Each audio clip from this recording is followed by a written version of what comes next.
Assalamu alaikum, dear students. Today, our topic is random experiment and sample space. Random experiment and sample space. तो हम probability discuss कर रहे थे। Probability की मैंने आपको डेफिनेशन दी थी, उसका इंट्रोडक्शन दिया था, ओरिजिन दिया था आपको। मैंने आपको रैंडम एक्सपेरिमेंट के बारे में भी बोला था, रैंडम एक्सपेरिमेंट क्या होता है, सैम्पल स्पेस भी हमने बोला था। आज हम फिर से डिस्कस करेंगे। रैंडम एक्सपेरिमेंट मैंने पहले भी बोला था, random experiment is an experiment in which all possibilities और results are known in advance. हमें पता होता है रिजल्ट क्या क्या आ सकते हैं, जो भी पॉसिबिलिटी क्या क्या है रैंडम एक्सपेरिमेंट में हमें पता होते हैं एडवांस में। अब कौन सा रिजल्ट आएगा वो हमें पता नहीं होता है। Which one is likely to happen हमें ये पता नहीं होता है। तो यहाँ पे मैं बता रहा हूँ आपको, ये जो है ये डाई हैं, ये भी डाई हैं आपको। तो यहाँ पे अगर हम एक्सपेरिमेंट करेंगे थ्रोइंग ए डाई, हमें पता है हमें 6 पॉसिबिलिटीज हैं। कभी यहाँ पे 5 हैं, यहाँ पे देखो यहाँ पे भी 5 हैं, कभी कुछ और आ सकता है, यहाँ पे 3 हैं। अगर आप देखोगे यहाँ पे आपका 1 है। तो यहाँ पे 6 पॉसिबिलिटीज हैं ये डाई थ्रो करने के। तो ये 6 हमें पता है क्या क्या, 1 आ सकता है, 2 आ सकता है, 3 आ सकता है, 4 आ सकता है, 5 आ सकता है, 6। मगर कौन सा आएगा एग्जैक्टली वो हमें पता, वो चांस पे डिपेंड करता है। इसी तरह से टॉसिंग ए कॉइन, तो यहाँ पे भी आपको यहाँ तो हेड आ सकता है, यहाँ टेल आ सकता है, वो मैं बोलूंगा। हेड और टेल आप किस तरह से आइडेंटिफाई कर सकते हो। और जो है ये प्लेइंग कार्ड्स हैं, प्लेइंग कार्ड्स तो आपने देखे होंगे, फिर भी मैं इनके बारे में बोलूंगा। ये 52 होते हैं ये प्लेइंग कार्ड्स। तो इनकी भी प्रोबेबिलिटी हम देखेंगे, किस तरह से हम प्लेइंग कार्ड्स की प्रोबेबिलिटी निकालेंगे। तो इस वीडियो में ये सारी चीजें हम आज डिस्कस करेंगे। Let us start with coins, ठीक है ना। हम कॉइन से स्टार्ट करेंगे। तो कॉइन में हमें पता होना चाहिए कौन सा साइड आपको हेड रिप्रेजेंट करता है, कौन सा साइड आपको टेल रिप्रेजेंट करता है।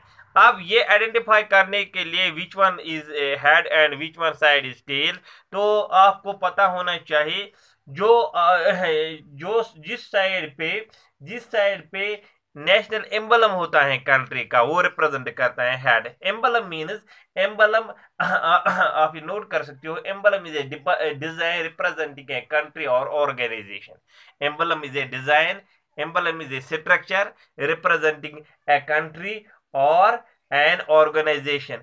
फॉर एग्जाम्पल अगर हम देखेंगे नेशनल, सभी को पता है नेशनल एम्बलम ऑफ इंडिया क्या है, लॉयन।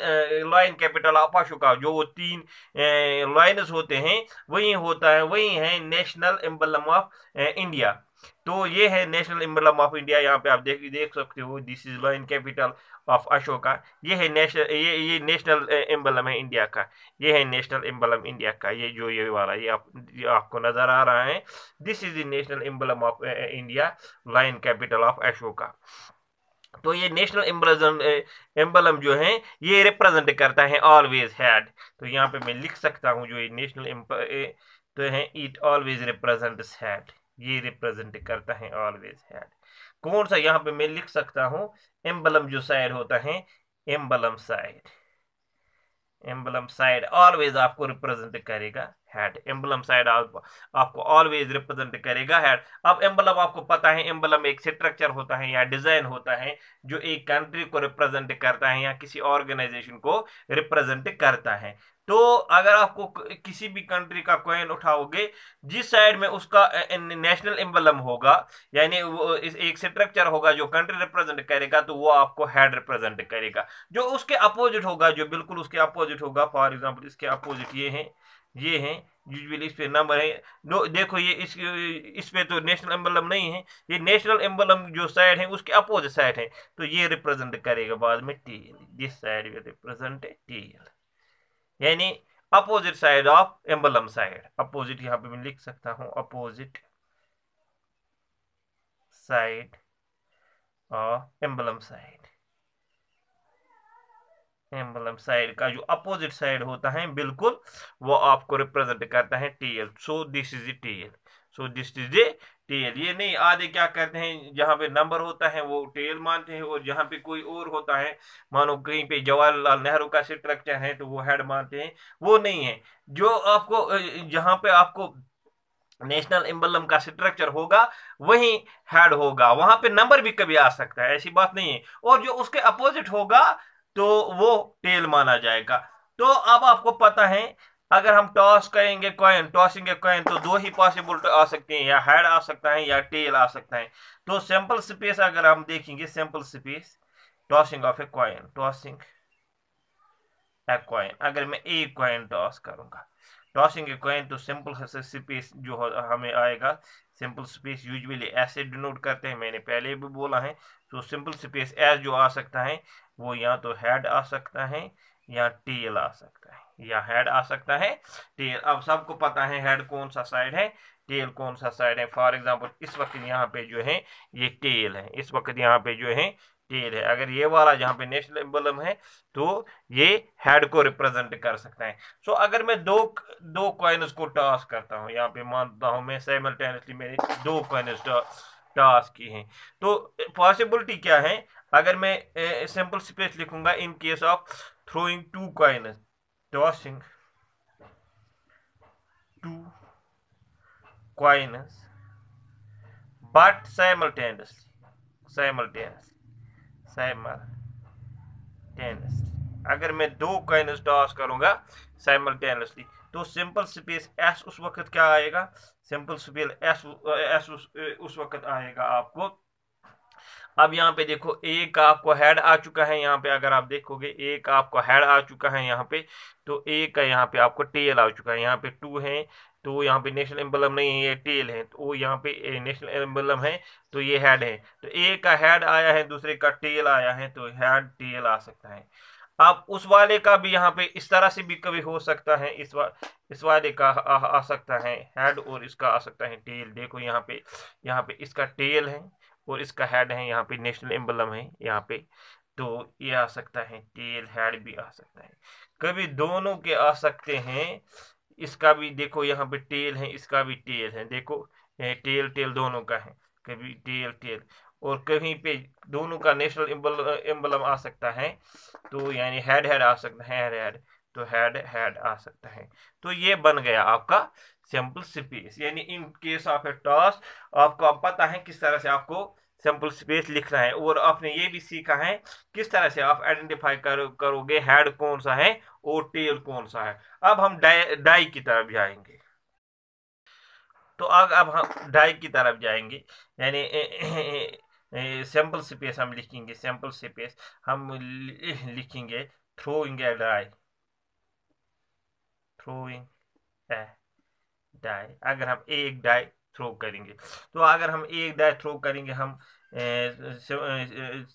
पॉसिबल आउटकम्स क्या है, सेट ऑफ पॉसिबल आउटकम्स, जो हम पॉसिबल आउटकम्स का सेट बोलते हैं उसको हम सिंपल स्पेस बोलते हैं। ये मैंने पहले इससे पहले वीडियो में आपको बोला है, जो मैथमेटिकल ये जो वीडियो मैंने इससे पहले वो वहाँ पे अपलोड किया है, वहाँ पे भी उसका टाइटल है random experiment and simple space, तो वो आप चेक कर सकते हो अगर किसी को पता नहीं है सिंपल स्पेस की definition. Simple space is the set of possible outcome, तो पॉसिबल आउटकम यहाँ 4 आ सकता है, या आपको 6 आ सकता है, या 2 आ सकता है, या 1 आ सकता है, ठीक है ना। तो यहाँ इस तरह से आपको 1 आ सकता है, यहाँ पे 1 आ गया, यहाँ पे आपको 2 आ सकता है, इसी तरह से 3 आ सकता है, 4 आ सकता है, 5 आ सकता है, 6 आ सकता है। नाउ 7 8 9 ये तो पॉसिबल ही नहीं है, तो यो मैंने सेट ऑफ पॉसिबल आउटकम्स है उनको मैंने सेट बोला, उसी को हम बोलते हैं सिंपल स्पेस। तो ये है सिंपल स्पेस यहाँ पे, ठीक है ना।